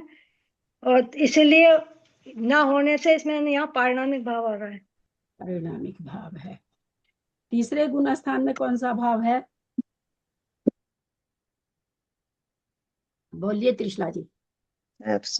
तीसरे गुण स्थान में 6 औपसमिक भाव है। 6 आगे बढ़िए। हाँ, 6 औपसमिक भाव इसलिए इसमें क्योंकि कहीं संयम और असंयम वो कभी मतलब हो रहा है, कभी नहीं हो रहा है। नहीं तो नहीं हो रहा तो उस समय तो फिर दूसरा हो जाएगा ना। नहीं नहीं, कभी हो रहा कभी नहीं हो रहा उत्तर थोड़ी है। उस वहां पर कभी हो रहा कभी नहीं हो रहा थोड़ी उत्तर वो थोड़ी है तीसरा गुण स्थान, कभी हो रहा कभी नहीं हो रहा। इसमें दोनों चीजें सही मिली हुई हैं। मतलब तीसरे गुण स्थान में सम्यक मिथ्यात है, सम्यक भी है और मिथ्यात भी, पूरा संयम भी नहीं है, पूरा मिथ्यात भी नहीं है। ये 6 औपसमिक भाव है इसलिए। क्योंकि यहाँ पर सम्यक प्रकृति, आप लोगों को हम रोज ये शब्द बोल बोल के याद कराने की कोशिश किए हैं। क्या होगा? क्योंकि यहाँ पर सेंटेंस कौन पूरा करेगा आप लोगों में से? क्योंकि इस गुण स्थान में सम्यक प्रकृति का पूर्णतया घात नहीं होता है। अनीता वाकलीवाल बोलो। ये शब्द हम नहीं बोले हैं, ये शब्द नहीं है ग्रंथ में। हाँ बोलो अनीता। संपर्क प्रकृति का यहाँ पर नाश नहीं होता। तुम तो निरन्वय वो तो हाँ, निरन्वय नाश नहीं निरन्वय शब्द होगा ना। शब्द का अर्थ बताए हैं। रोज इस शब्द को बार बार एक दिन में 10 बार बोले इस शब्द को कि याद हो जाए तुम लोग को। और रोज कहते हैं इस निरन्वय बोलने में जो कर्मों का क्षय होगा, वो जो और सब तुम बोले हो उसमें उतना नहीं होगा। निरन्वय अपनी ग्रंथ का शब्द है। कोशिश करो शब्दों को बोलने। मैं नहीं कहती हूँ कि एक दिन में याद हो जाएगा। शब्द जो सुने रहते हैं उनको इतना जल्दी याद थोड़ी होता है। हमको तो खैर बिल्कुल ही नहीं होता, अब तो कोई चीज याद ही नहीं होती है। तो वहां पर सम्यक प्रकृति का निरन्वय नाश नहीं है, थोड़ा क्षय है, थोड़ा उदय है, इसलिए वहां पर छायोपशमिक भाव है।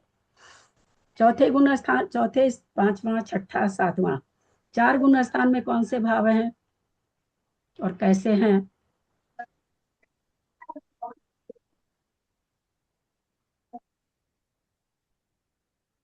ममता जी आप बोलना चाह रहे हो क्या? औपसमिक और क्षयिक भाव है। आपके हमारे कौन सा भाव? हम लोग चौथे गुण स्थानवर्ती तो अपने को मानते हैं, जैसा कि हम जैनों में थोड़ा सा क्या कहें, स्वाभिमान कह दो, अभिमान कह दो, हम तो सम्यक दृष्टि हैं। तो कौन से हैं आप? औपसमिक हैं कि क्षयिक हैं? औपसमिक। औपसमिक और क्षयिक में अंतर बताया। हाँ एक मिनट नहीं, कोई बात नहीं है। अरे बोलने की हिम्मत कर रहे हैं आप लोग। तो ये लोग तो 8 साल से पढ़ रहे हो, 7 साल से पढ़ रहे हो, आप तो अभी बैठना चालू किए। एक चीज मैंने क्या कहा था औपसमिक और क्षयिक के लिए? क्या कहा था? एक चीज मैंने बार बार दोहराई है कि औपसमिक और क्षयिक, सेंटेंस पूरा करें। दर्शन मोहने का उपसम से। नहीं और आप कुछ नहीं बोलिए, आप गलती कर देंगे। औपसमिक और क्षयिक, औपसमिक और क्षयिक एक जैसे होते हैं। औपसमिक में भी सारी प्रकृतियां दबी हुई है, उसमें दबी हुई है, क्षयिक के नाश हो चुकी है। वहां जो परिणाम जिस जीव के हो रहे हैं, यानी औपसमिक सम्यक दृष्टि के परिणाम, क्षयिक सम्यक दृष्टि के परिणाम लगभग एक जैसे होते हैं। अंतर क्या है? वहां अंतर मूर्त में बदल जाएगा, क्षयिक हमेशा ही रहेगा। ये हम बार बार बतलाए हैं आप लोगों को ना। हमको औपसमिक है क्या? अब आप बोलिए ममता जी, हमको औपसमिक भाव है क्या? नहीं है ना। अपने समझ से बोल रहे हैं ना, आप समझ के बोल रहे हैं ना, बार बार बंद मत करिए। आप समझ के बोल रहे हैं या ऐसे बोल दिए? समझ के क्योंकि सातों प्रकृति हमारे, हमको कौन सी प्रकृति उदय में है? मोहिनी सातों प्रकृति है। नहीं, उदय में सातों नहीं। सातों हो जाएगी तब तो मिथ्यात्व गुण स्थान में चले जाएंगे। सम्यक प्रकृति का उदय है हमको, है ना। औपसमिक और क्षयिक में, औपसमिक में सम्यक प्रकृति का भी उदय नहीं रहता, क्षयिक में भी नहीं रहता, तो वो तो दोनों एक जैसी है। तो हमको अभी कौन सा है? सम्यक प्रकृति का उदय, है ना। तो इसलिए चौथे गुण स्थान में फिर से हम पूछ रहे हैं 4, 5, 6, 7 में कौन कौन से दर्शन मोहिनी, चारित्र मोहिनी, जिसके भी हिसाब से कौन कौन सा भाव है, दर्शन मुनि के हिसाब से कौन कौन सा भाव है। 3 भाव है दीदी, छायोपशमिक, छायिक और औपशमिक। कैसे कैसे बनेगा, तीनों समझाइए। उसमें तो गड़बड़ होएगा, अभी कुछ बोल रहे गड़बड़ हो जाएगा। यही तो बात है, जबकि बहुत इजी है। हम लोग आप लोग समझ से में आ इसलिए रहा है, लेकिन मतलब क्या हाँ जिन बोलते, इसीलिए ना बुलवाना चाहते हैं कि आप लोग बोल सके शब्दों का, शब्दों को कहाँ कौन सा शब्द बोलना, आगे पीछे बोल देते हैं तो परिभाषा गलत हो जाती है ना। परिभाषा आप लोग की सही होते भी गलत क्यों हो जाती है। पहले के शब्द को बाद में बोल देते हैं, बाद के शब्द को पहले बोल देते हैं, इसलिए ना बुलवाना चाहते हैं। चलिए यहाँ पर तीनों भाव कौन घटाएंगे, एक एक करके तीनों घटा सकते हैं तो तीनों घटाइए। कौन घटाएंगे, तीनों कौन घटाएंगे। बिमलेश जी का हाथ आ रहा है, घटा बोलिए बिमलेश जी। दीदी सातों प्रकृतियों का उपसम होने से तो औपसमिक भाव हो जाएगा दीदी।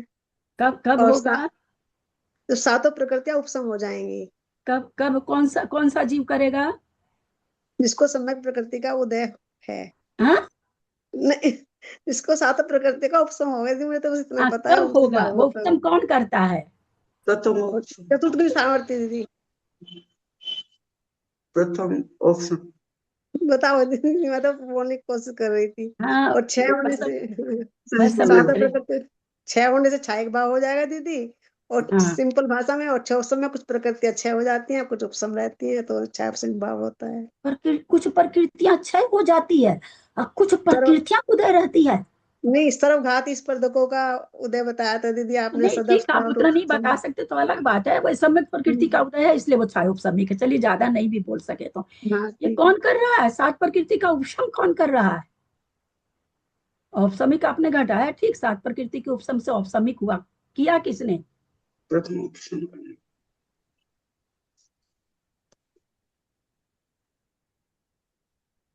चतुर्थ गुण स्थानवर्ती दीदी। अरे बाबा, चतुर्थ गुण स्थानवर्ती। एक बात बताइए विमलेश जी, सात प्रकृति में कौन कौन सी प्रकृति है। दीदी हाँ, अनंतानुबंधी की 4 है दीदी, क्रोध मान माया लोभ और हाँ, मिथ्यात्, सम्यक मिथ्यात् और सम्यक अब प्रकृति। हमको बताइए, आप चतुर्थ गुण स्थानवर्ती हैं, आप उपसम क्यों करेंगे सात प्रकृति का, आपके पास तो ऑलरेडी है,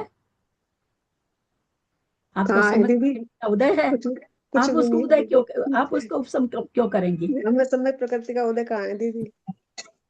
हाँ नहीं, सम्यक दृष्टि तो कहते ही हैं लोग कि हम लोग चतुर्थ गुण स्थान बढ़ते हैं तो सम्यक प्रकृति का उदय तो मानना ही पड़ेगा।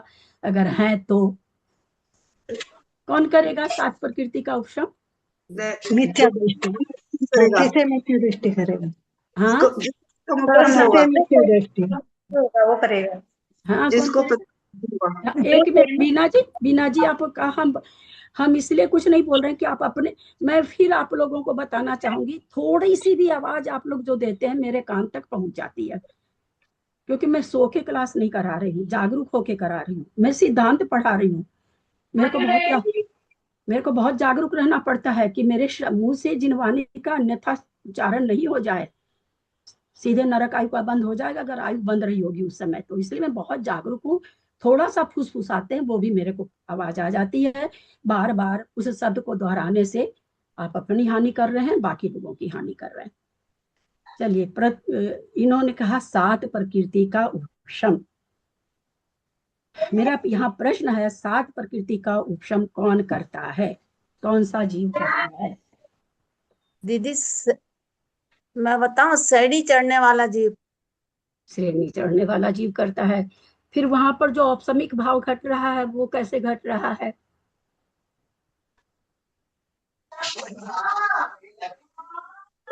औपसमिक सम्यक, सम्यक तो वहां भी घट रहा है ना। दीदी जब मिथ्या दृष्टि जीव करण लब्धि में पहुंचता है और उसके बाद में फिर वो 3 करण परिणामों के द्वारा इन सब का उपशम करते हुए चौथा गुण स्थान को पाता है, तो क्या बोलेंगे गुण स्थान मत लगाओ, गुण स्थान मतलब गुण स्थान तो वहां जो जीव जैसा रहेगा वही गुण स्थान। हमने 4 से 7 गुण स्थान कहा ना, जो देश संयम धारण करता है उसका 5वां हो जाएगा, जो मुनि बन रखे हैं उसका 7वां हो जाएगा, है ना। 4 से 7 तक आचार्यों ने सम्यक तो घटाया है, तो कैसे घटाया है, या तो उसी समय उसको हो आचार्य लोंग स्थापना कर रहे हैं, उसी समय उसको प्रथमोपशम भी हो रहा है और मुनि भी बन रहा है, या साथ साथ हो गई।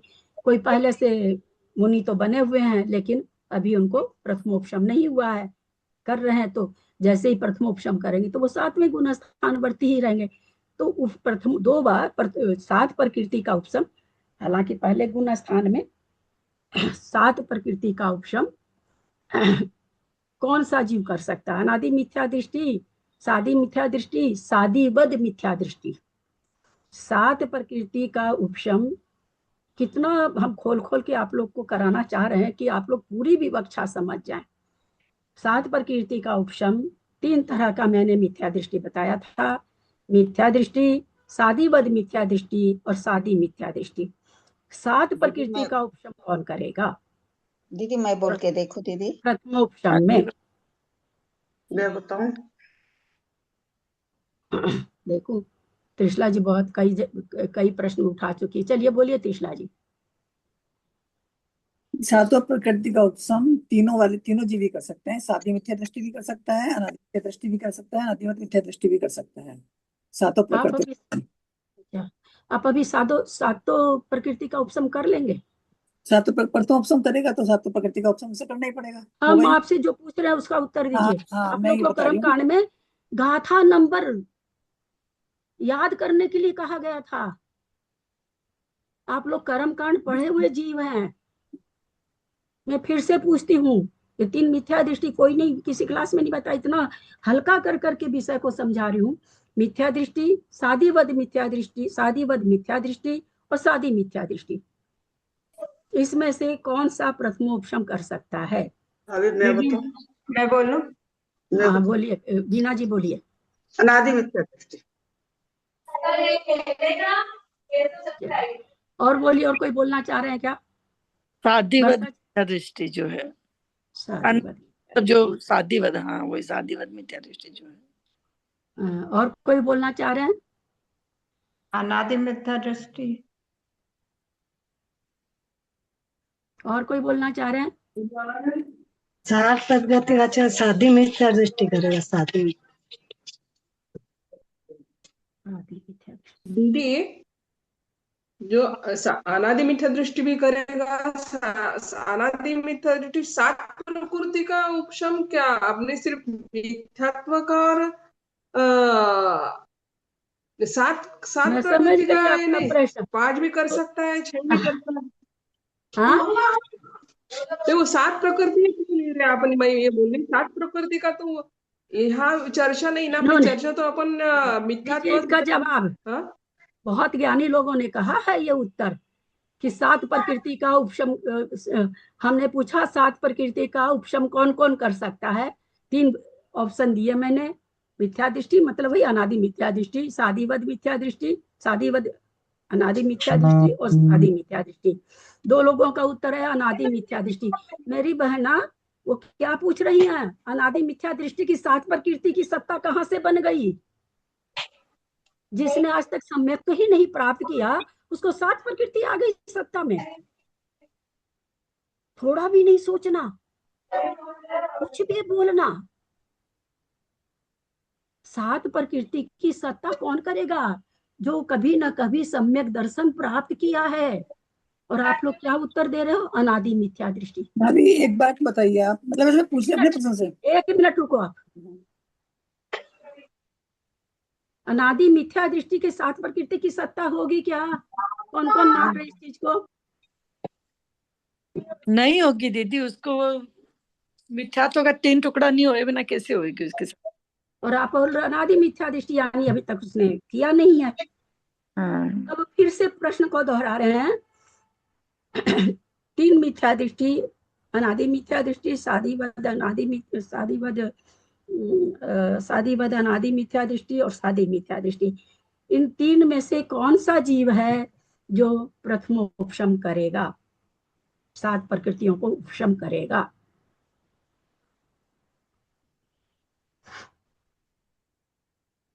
तो सादीवद अनादि मिथ्या दृष्टि तो करेगा ही करेगा, और फिर सादी मिथ्या दृष्टि भी कर लेगा, दोनों करेंगे। इसका मतलब सादी मिथ्या दृष्टि कहाँ पर करेगा?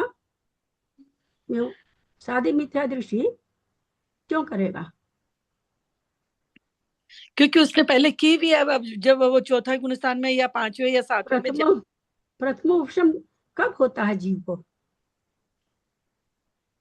सात प्रकृति का उपशम, द्वितीय उपशम तो चल रही है, प्रथम उपशम है। प्रथम उपशम सात प्रकृति की सत्ता आपको बनी हुई है और सादी मिथ्या दृष्टि और आपको उपशम हो जाएगा। क्यों हो जाएगा? उपशम करने की जरूरत ही नहीं है। जरूरत है, हाँ। तो बस साधिवद अनादि मिथ्या दृष्टि जो मैंने पहले बोला था, साधिवद अनादि मिथ्या दृष्टि करेगा। उसकी वही प्रकृति में तो वही सत्ता बोला। तो है, उसको सत्ता तो है। तीन प्रकृति अनंतानुबंधी को छोड़ो, या तो सम्यक की सत्ता है, लेकिन उदय आने योग्य नहीं बची। बहुत थोड़ा सा निषेक बचा है, जो कि हम लोग 600 कितने नंबर की गाथा में, कर्म कांड जी में, ऐसी अनोखी अनोखी चीज याद नहीं रहना बहुत भारी विडंबना है, बहुत भारी, और बहुत उदासीनता का मेरे लिए कारण है।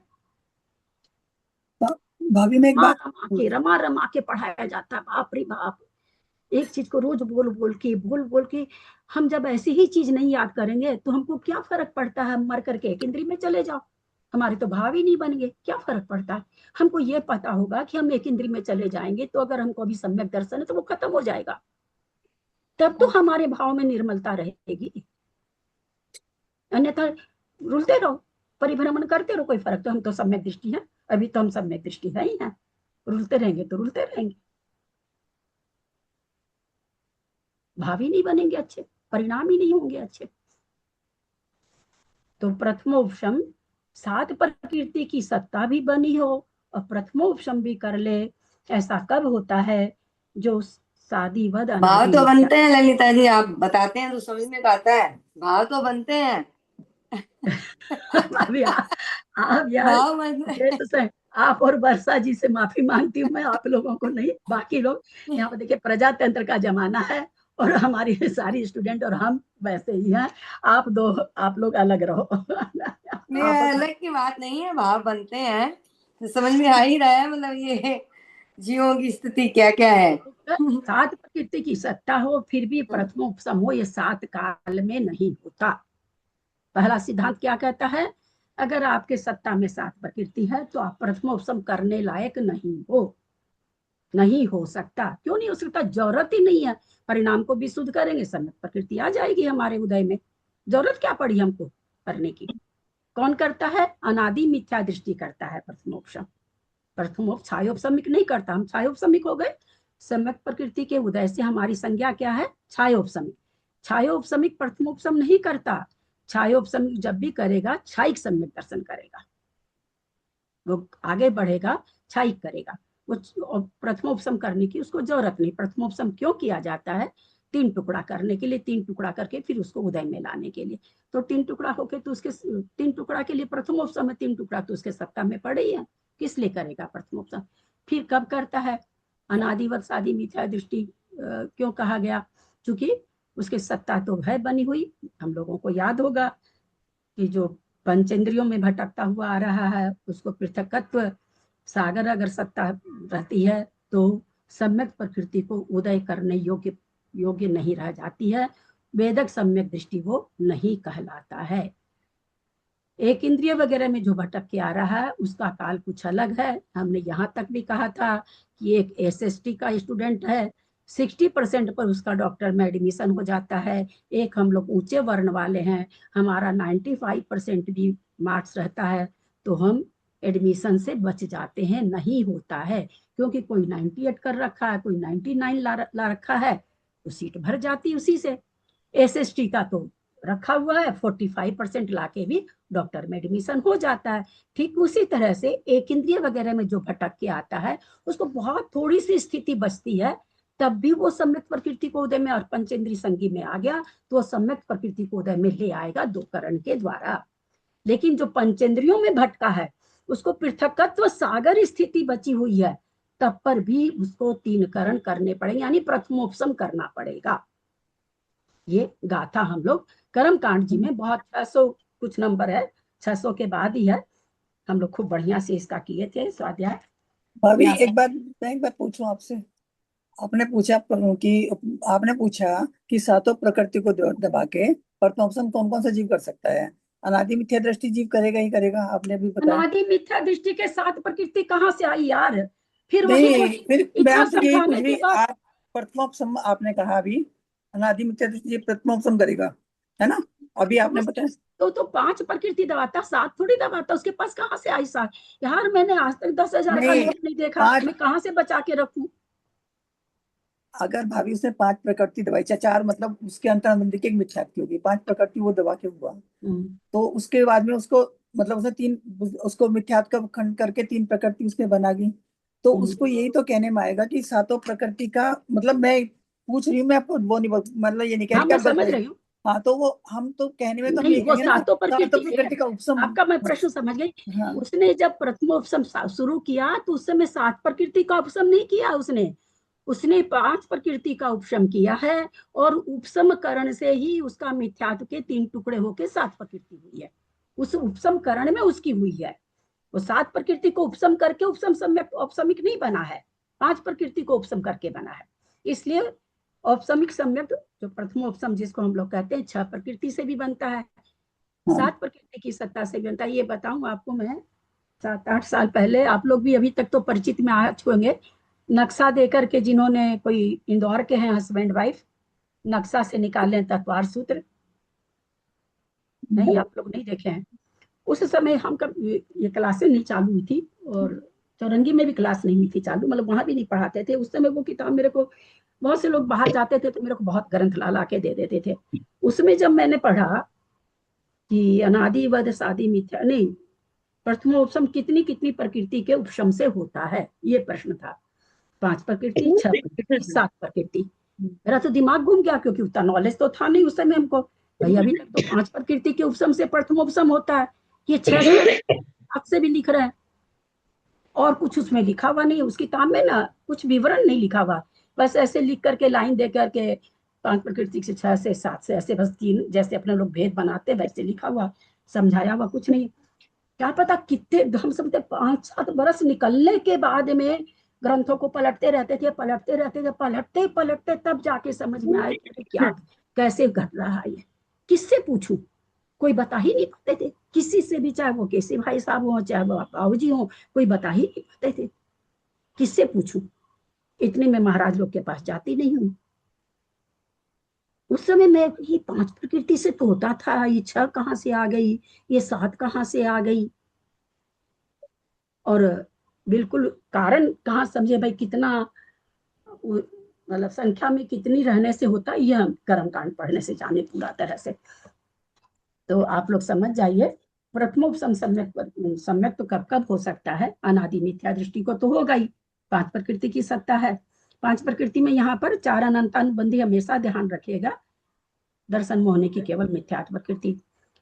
6 की सत्ता है, उसको भी हो सकता है। कैसे हो सकता है? समित प्रकृति की पूरी उद्वेलना कर ली उसने, मिश्र प्रकृति कितनी बची है?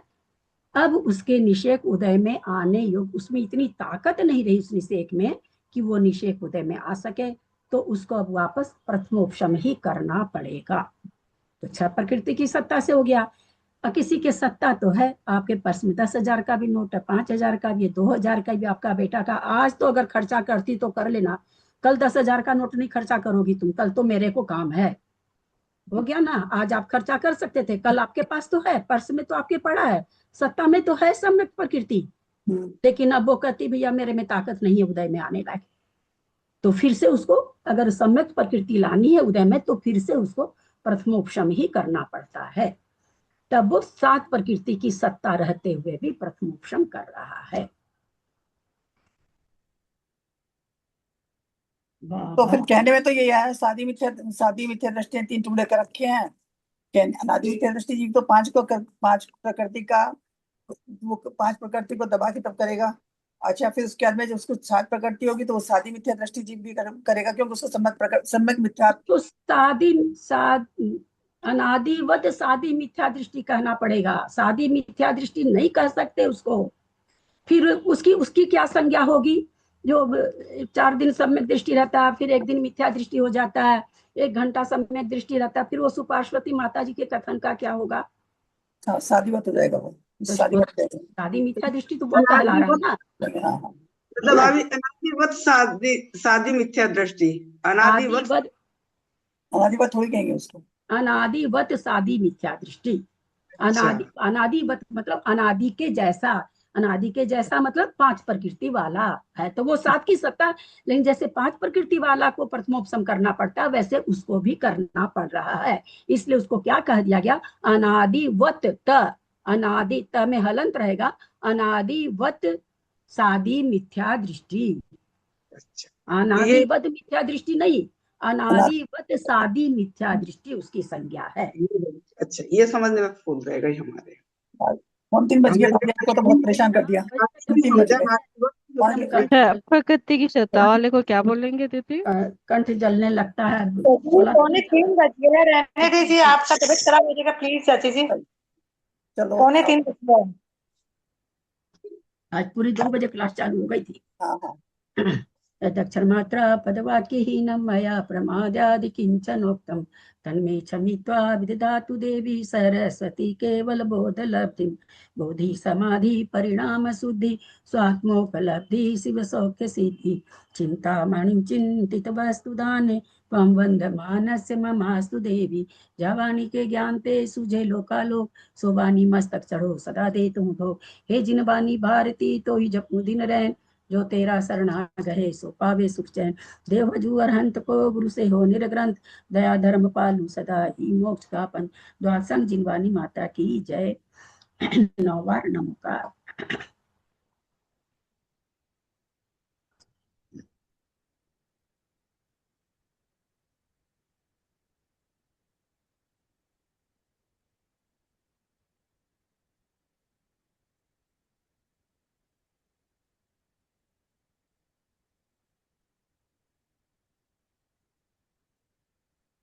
प्रतिमाधारी को वंदना, बड़ों को सादर चरण स्पर्श। सादर प्रणाम दीदी, सादर प्रणाम, सभी से सादर प्रणाम, सादर जय जिनेंद्र। जय सादर जय जिनेंद्र। प्रणाम, प्रतिमाधारियों की वंदना, सबको सादर जय जिनेंद्र। वंदना, दीदी को प्रणाम, सभी को सादर जय जिनेंद्र। भाभी रिकॉर्डिंग नहीं आ रही है, 2 दिन मेरी क्लास नहीं हुई तो हम सुन ही नहीं पाए। आ गई है रिकॉर्डिंग, नहीं आई, तारीख की आई है, उसके बाद नहीं आई है। एक बात कहना चाहूंगी आप लोगों से, देखिए कितना अंतर है। हमको सुनना नहीं रिकॉर्डिंग, है ना, हमको नहीं सुनना रिकॉर्डिंग, फिर भी कितना अंतर है। क्लास चालू होने के पहले मैंने ऑन करके देखा कि रिकॉर्डिंग आई है कि नहीं। उस समय भी मैंने देखा कि ताकि लोगों का अगर, और जिनको सुनना 1 घंटा पहले तक मैं देखी, नहीं आई। सुमति भाभी, मैं आपसे कोई शिकायत नहीं करना चाह रही हूँ। मैं आप लोग किसी भी प्रश्न का जवाब क्यों नहीं दे पाते, वो अंतर बता रही हूँ इस बात से कि क्या अंतर है। जिस चीज को हमको जब सुनने की रहती क्रेज ना, तो हम उसको हर थोड़ी देर पे देखते रहते रिकॉर्डिंग आई कि नहीं। सबको मैसेज डालती रहती हूँ, शर्म भी लगती डालने में, फिर भी डालती हूँ। मेरे को क्या काम है भाई, किसकी रिकॉर्डिंग आ रही है? जैसी भाई साहब की रिकॉर्डिंग आ रही है क्या? आप लोगों में से आधे लोग वहां जाते हो, बताओ। मुझे नहीं मालूम है, 14 की और 15 की रिकॉर्डिंग मुझे नहीं मिली है। सुमिति भाभी आपकी बात पर नहीं बोल रहे हैं, हम सभी को जागरूक करना चाह रहे हैं। क्यों नहीं आप लोग का उत्तर आता? क्योंकि है ही नहीं अंदर, वो उत्साह ही नहीं है। जैसा जिस कैटेगरी का, जिस डिग्री का उत्साह होना चाहिए वो नहीं है। हम ये आप लोगों को समझाना चाह रहे हैं। हम ये नहीं कह रहे कि आप 1 घंटा पहले क्यों देखे, आपके लिए नहीं कह रहे भाभी, हम सबके लिए कह रहे हैं कि हमको न उसको सुनना है न हमको कुछ करना है। फिर भी मेरे को लगा रहता है लोग सुनने के लिए व्याकुल हो रहे हैं, आई कि नहीं। फिर थोड़ी झिझक लगती, फिर भेजती हूँ लिख करके, अरे आज तो भिजवा दो भाई, रिकॉर्डिंग लोग वेट कर रहे हैं। शर्म लगती भेजते हुए इतने बड़े घर के लोग के, लेकिन फिर भी मैं आप लोगों के लिए उनको, और हम लोग कितने ये हैं, एक बार 12 बजे देख लिया, नहीं आई है, नहीं आई है। भेजने वाला तो 5 मिनट में तुरंत ही भेज देता है, फिर है ना। हम 12 में देखे, 12:10 में खोलिए तो देखेंगे रिकॉर्डिंग आई हुई है। भाई भेजने में मुश्किल से 5-7 मिनट लगता होगा, मुझे पता नहीं है, पर लगता है, समय थोड़ा लगता है। तो हम आपके ऊपर नहीं बोल रहे, भाभी बताना चाह रहे हैं कि उमंग किसको कहते हैं, उत्साह किसको कहते हैं, वो आप लोग को किसी का भी अच्छा ढंग का उत्तर नहीं आता। इतना बढ़िया से खुलासा करती हूँ, मतलब बियॉन्ड हम शास्त्र के करते हैं। शास्त्र में ऐसा इतना खुलासा कहीं कुछ लिखा नहीं है। अपने मन से व्याख्या करती हूँ, अंदर से डर भी लगता रहता है कि मेरे से कुछ गलत तो नहीं हो रहा है, मेरे से कोई गलती तो नहीं हो रही, क्योंकि शास्त्रों में इतना खुलासा कहीं नहीं, कुछ भी नहीं है। और जो ये संकलन आप लोग पढ़ते रहते हो हर किसी का उठा उठा के, उस भैया का, उस भैया का, उस भैया का, उनसे तो भगवान बचाए।